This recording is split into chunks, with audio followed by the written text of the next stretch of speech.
வாய்ப்பெல்லாம் நான் Saturday Sunday பார்த்துருக்கேன். ஆனா இன்னைக்கு ஒரு ஒர்க்கிங் டே.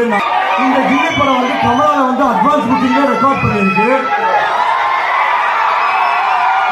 முதல் 10 நாளைக்கு 2 ஸ்கிரீன்ல எல்லா ஷோவுமே ஃபுல்லு. எனக்கு தெரிஞ்சு இதெல்லாம் ஒரு ஆள் தான் பண்ண முடியும். தளபதினால மட்டும்தான்